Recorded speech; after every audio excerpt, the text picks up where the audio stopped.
Corona کی دوسری لہر پوری شدت سے جاری ہے، تاہم اس کے باوجود انسانی حقوق کی عالمی تنظیموں کے نمائندوں نے جنیوا میں اقوام متحدہ کے انسانی حقوق کونسل ہیڈ کوارٹر کے سامنے کشمیر پر بھارتی غیر قانونی تسلط کے خلاف اپنا احتجاج ریکارڈ کرایا اور عالمی برادری کے ضمیر کو جگانے کی کوشش کی۔ مظاہرین نے احتجاجی پلے کارڈز اور بینرز اٹھا رکھے تھے جن پر کشمیر میں جاری بھارتی ریاستی دہشت گردی کے خلاف نعرے درج تھے۔ جہاں دنیا بھر میں کشمیر میں جاری بھارتی مظالم اور بھارتی غیر قانونی قبضے کے خلاف احتجاج کیا گیا، وہاں انسانی حقوق کے حوالے سے دنیا کا دارالخلافہ سمجھے جانے والا شہر جنیوا میں کورونا کی پابندیوں کے باوجود کشمیر کے حوالے سے احتجاج، عالمی برادری اور اقوام متحدہ کی توجہ مسئلہ کشمیر کی جانب مبذول کروانے کے لیے بہت اہم مقام ہے۔ یہاں پر دنیا بھر کے سفارتکار اور انسانی حقوق کے نمائندوں کی موجودگی سے اس شہر کی اہمیت مسلمہ ہے۔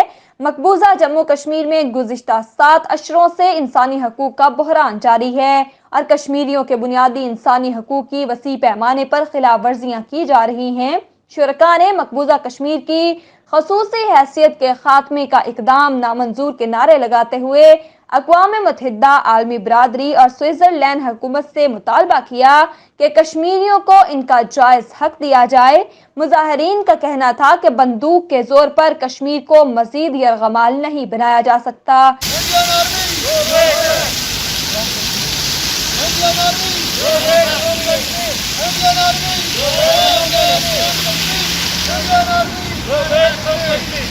اس موقع پر مقررین نے خطاب کرتے ہوئے بھارت کی جانب سے کشمیر کے بھارت میں انضمام کی کوشش کو اقوام متحدہ کی قراردادوں کی توہین قرار دیا